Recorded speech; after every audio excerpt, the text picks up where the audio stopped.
We just started off a hit. I just felt in my heart it was going to be a big success. It amazed me how many big stars were on that show. Who knew what was going to happen, how successful I would be, or the show would be. And we all worked together very, very well. We became a family. They didn't ask anyone if they could sing. But you're a big deal the day it started. Which isn't too bad for a band that's fake. When we're singing, when we're singing. I've always been very involved with music and have music in a lot of my plays, and I thought it would be terrific to do a show like that. When I wrote the show, it started as a garage band. It was supposed to be a very small time.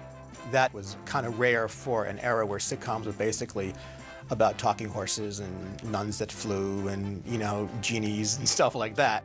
At that time, you have to go back, we're talking about over 30 years, and think about how did families live? And what you realized is that it was focusing on really family relationships, and this family happened to be performers. Partridge was the name of somebody on my soccer team in England. I think it's probably an English name, but oddly enough, everybody on that show in some way was connected to my family. My daughter's name is Laurie. Her boyfriend was Keith. Our dog was called Simon. You know, they got a female dog, so they called it Simone. Singing it out to the people, singing it out to them all. What's a woman my age doing singing with a bunch of kids that are old enough to be, well, my kids? Shirley was originally offered the part of Carol Brady on the Brady Bunch the year before, but at that time didn't feel the show was right for her and wasn't exactly sure she wanted to do television yet. I was doing films and movies and everything else, and the powers that be, agents and all, said, don't do a television series. You'll be, you know, the character for the rest of your life. But when I read it, I thought this is going to be a hit show because it has more than anything else I've seen on television. She was originally written to be divorced. And the network said, no, we can't have a woman divorced. It's okay to have her husband dead, but it's not okay to have her divorced. It all started 3 months ago in our home in a small town in California. My husband had died suddenly 6 months previously, and I was working at a local bank. Someone at the network, some idiot, you know, said you can't put a divorced woman on camera. She was a working mother, which at that time was more rare than it is today. I'm worried about you, Mom. You're too old to be working. Thank you, honey. You just made my day. That was one of the big reasons I took the role, because she was a unique lady for the time of television sitcoms. All of these mothers that stayed home and wore the aprons and wore the dresses. And Shirley Partridge wore miniskirts and boots, you know. I'm here, you're here, I don't care where you've been before. You're the sweetest thing I ever saw. Well, the producers came to me and asked this famous question, what do you think of your stepson, David Cassidy? And I said, what do you mean? What do I think of David Cassidy? He's my stepson, you know, I love him. And they said, well, we are considering him for the role of Keith Partridge. And we want to make sure that you have a good relationship with him. I said, oh, that's fantastic, yes. I showed up on the set to do the screen test, and I see this blonde, and that looks like Shirley. Well, David knew nothing about it. And he came on the set. I walked closer to her, and sure enough, it's Shirley Jones is standing there. What are you doing here? And I said, I'm your mother. I have a date with Carol on Saturday, but Danny says I'm broke. Now, what am I supposed to tell Carol? You might simply tell her the truth. Mom, you don't understand women at all. I did not want to do it, but my father was a great influence on me, and he had to sort of twist my arm to do it. I was becoming a very credible actor, and I knew with dialogue like, hey, Mom, can I borrow the keys to the bus? Sorry, I almost forgot. Can I borrow the keys to the bus? There was no part. I had like 8 lines in the pilot. What I got to do was be the lead singer, guitar player, which was fun, but I also knew it was like, you know, I'm 19, I've been to 5 Hendrix concerts, I watched Clapton. Those are the artists that I was really connected to, and I knew that the music would be geared towards a much younger audience, so I was very reluctant. Actually, I'm in love with my guitar, but I'd look ridiculous taking it to a drive-in. Well, in comedy, we have what we call the comedy norm. And I would say Shirley was probably, in writing terms, the comedy norm. She was the rock. She was solid. Everything was measured from her. I took my lead from her because she was the star of the show, and I never tried to usurp that at all. She taught me a lot and how to handle myself. Do I look all right? Great for a mother. Shirley Jones was the star, and she never let on, not once. She was never late. She was never locked in her dressing room. She never, needed her car washed in Evian. Did you hear that? It sounds like coyotes. When the Partridge Family was created, the idea was, right off the bat, we don't care if these people can sing, all we want them to do is act. They didn't ask anyone if they could sing. And Shirley said, David's a very good singer. He sang on Broadway, and I heard him in rock and roll bands and things when he was in high school. But they had no idea he was that kind of singer and that he could play the guitar like he did. Then all of a sudden, they saw what they had, and they said, wow, we can make recordings. This is incredible. We have a star here with us. You're gonna see a brand new me, baby. It's you that's on my mind. And you must be Laurie Partridge. Susan Day was remarkable. She was, first of all, one of the most beautiful young women I'd ever seen. She lived in Mount Kisco, New York, and had been a big model there, a teenage model, and came to California for the first time. And suddenly, the acting talent was just automatically there. I don't want to do this to you, but I do have a responsibility to my conscience. She was basically created to be sort of a voice for her generation. That's why this world is in such a mess.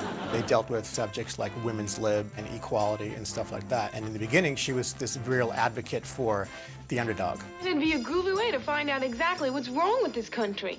What? Well, I'd be able to see all the injustices firsthand. And actually, I think they're fragmenting the revolution. What's going on? Laurie's protesting again. So what's new? She developed into a very good actress, and we would write it in a certain way that if you noticed the first few shows, she basically reacted, which she did very well. And she reacted to Keith. Well, look who's here. It's Harry Hollywood. Most mothers have to worry about drugs and violence. All your dingling son thinks about are girls. But now that we're a hit group, we should make at least another half a penny a record. How about a compromise? What's your offer? I'll buy you an ice cream cone. What you see is relationships build. Certain combinations of people work, and then you say, oh, we'll write to that. How Danny developed. What kind of a kid was Danny going to be? Well, what are we going to do about Danny?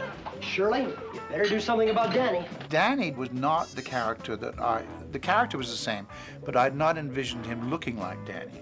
But what happened when you put him on camera, he had this innate sense of comedy, which is gold. For my first number, I would like to grin at you. Mom! Screen Gems tested a lot of episodes with audiences and found that those episodes with Danny rated a lot higher than episodes without Danny. So the network, thinking they had a gold mine in Danny, said to the producers, we want more episodes with Danny. Why do you want to do this? Because I have all the unmistakable earmarks of star quality. We would have these script readings, and Danny would have trouble reading, and we never really understood what was going on until we discovered he was dyslexic.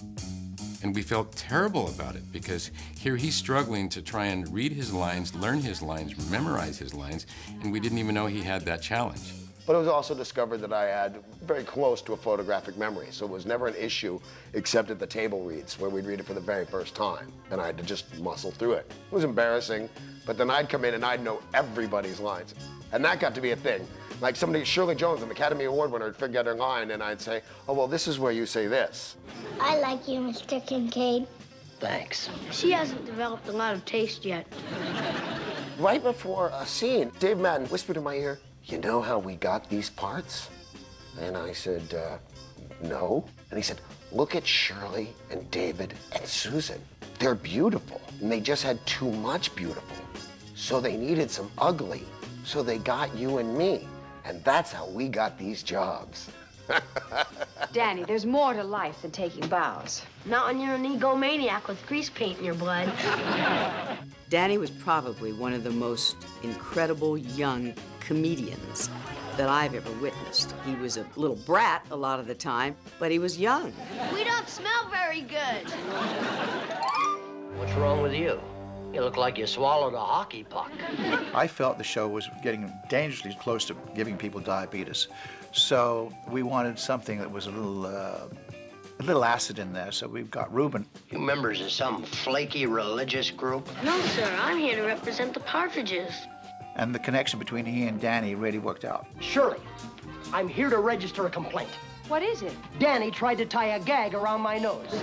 If he had been Truth-Lautrec's manager, he'd now be known as the world's greatest short-order cook.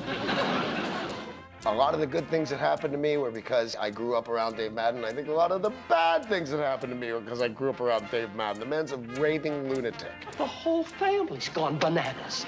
I need an ally. Where's Danny? We were almost inseparable. You know, I don't know if I was the son he never had or the father I'd always wanted, but the bond between Dave Madden and I was really amazing, and I cherish it to this day. You know, we think a lot alike. I know, and sometimes it scares me. What are you guys talking about? Morals and values. Without cramming it down people's throat, each show had sort of a moral about it. You can't expect to go through life having things given to you. You have to work for what you really want. We never quite outgrow making mistakes. Almost everything we know is learned by trial and error. So it was a show that both the parents and their children could watch. Tracy, don't put that drumstick up your nose. Why not? You don't know where it's been. One of the great things about the relationship Shirley had with her kids is that she was their mother and she was the disciplinarian, but she also had a great relationship with them in that they could kid around with her. They could make her the brunt of their jokes. Why don't we let Mom sing Gloria's part? Mom? Have you flipped? Look, she's better than nothing. I never claimed to be Sophie Tucker. Who? I actually felt bad for Chris and Tracy a lot of times because it was like their only line. Welcome to Mae West's boudoir. And the kids would say, who? Who? And then she'd say, But don't expect Dinah Shore. and the kids would say, Who? and it just got to be a running gag that they could be replaced with owls. We always miss the fun. The two younger kids, we gave very few lines to, because at that age, they couldn't really handle a scene. Jeremy was very young, you know, these were little kids, really. And I don't think he'd acted all that much, whereas Suzanne had. Suzanne had started acting when she was a baby. I mean, she did commercials and so forth. And Jeremy was just a little boy. Is there something I don't know? And so, unfortunately, we had to let him go after the first season. Let's forget the whole thing. All aboard, everybody. So I'm on the road, traveling free and easy. Shirley actually did drive that bus. She had two Teamsters teach her how to drive that bus. Hey, kids, Hollywood Boulevard. So when you look at that pilot and you see her driving down Hollywood Boulevard making a left on Vine, she's not being towed by any kind of film crew. That's actually Shirley driving that stick. I never drove a gear shift in my life. And suddenly here I had the gear shift in the floor of this very old bus. And at the end of the first season, the Teamsters Union gave me a badge saying I was an honorary member. Is this a commercial or something? The Partridge Family had a lot of fun guest stars the first season. Farrah Fawcett and Jacqueline Smith both had one of their first roles in the Partridge Family. They went on to Charlie's Angels. Oh, this is the right room. Ray Bolger played Shirley's father, Fred Renfrew, in 3 episodes. He was the Scarecrow in The Wizard of Oz. I'm ready. Pat Harrington played Schneider on One Day at a Time. Spending a lot of time with that Partridge character. Vic Tayback, people will remember as Mel from Alice. Got the message. Maury Amsterdam was Buddy Sorrell on The Dick Van Dyke Show. He's the funniest person I ever saw under 4 feet tall. Jackie Coogan played Uncle Fester on The Addams Family. Heartburn. It's tearing me apart. American Bandstand host Dick Clark played himself. What brought about this momentous decision?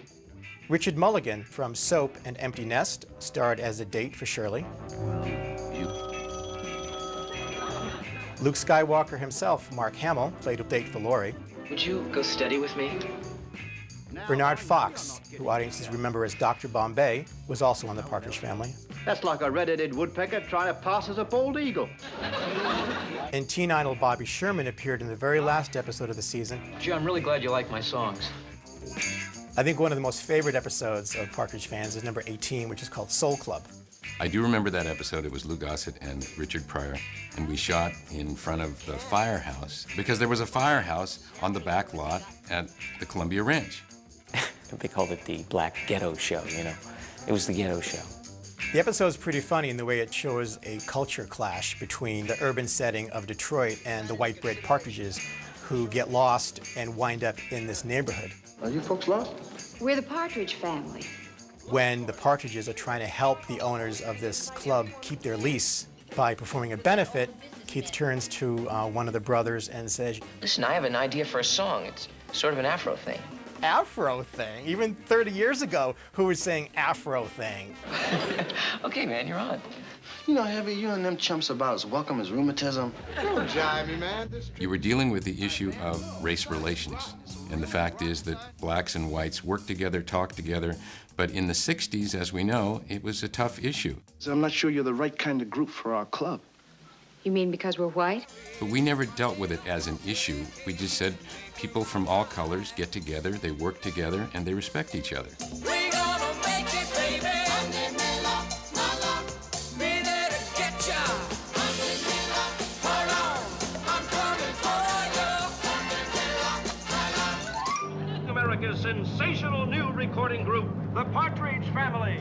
Well, if you look real close, you can see a number of bloopers in the first season. The pilot especially, if you look at the very end, the kids are all frozen on stage. They can't sing. Their mother's trying to get them to close their eyes and remember back into the garage when they're performing and rehearsing together. Instead of saying, remember when the 6 of us were in the garage rehearsing, she made a mistake, or the script made a mistake and said, Now, just imagine that you're in the back of our garage. All 5 of us just having fun. and of course, there's 6 family members. Another blooper from the first season was in the skunk episode. Well, we lived in a house in Brentwood, and we had a family of skunks living under the house, and we could not get rid of them. And out of that came the skunk episode. If you look real closely at the scene after the family has their picnic in the park, you can see the skunk being coaxed onto the bus with a wire. Obviously, they didn't want to spend the time to train a skunk, so they decided to just throw a wire around its neck and pull it into the bus. No skunks were harmed in the filming of that episode, by the way. In episode 16, which is the one where Laurie gets her braces, is a scene towards the very end where their family are performing in their living room. Laurie, this is a 2-4 count. If you look really closely at David Cassidy's hair, he has a haircut halfway between the song sequence. I try in so many different ways. It goes back and forth from bangs to his hair parted in the middle. They obviously filmed close-ups on one day and the entire shot on another. Flops back and forth about 3 or 4 times. It's pretty funny. Like a summer wind. Episode 11 features the song To Be Lovers. One of the interesting things about this particular song is it was recorded before David was singing lead. Like a drift of snow falling in June. And there's a small portion in the middle where David Cassidy was actually recorded singing part of the song. A sad oak tree, that's branches will not grow. So what's funny about the episode, David Cassidy is lip-syncing to someone else's voice, and then all of a sudden he's lip-syncing to his own voice, and then he lip-syncs back to the other guy's voice. It's like a mockingbird with no song. There's nothing better than being together. Most of the first season's episodes featured the family on the road, meeting people along the way. The episodes were sort of built around their travels as they went from one big gig to the other. If you look at the episodes from season 2 on, it was definitely changed into more of a living room sitcom. In retrospect, I'm certainly glad that I did it. I don't regret doing it at all. Who knew what was going to happen, how successful I would be, or the show would be. And I remember taking everybody together and sitting them down and said, listen, if this show's going to work, we have to work together on it. Making that sort of statement in the very beginning, they all seemed to understand that, and we all worked together very, very well. We became a family. It was wonderful.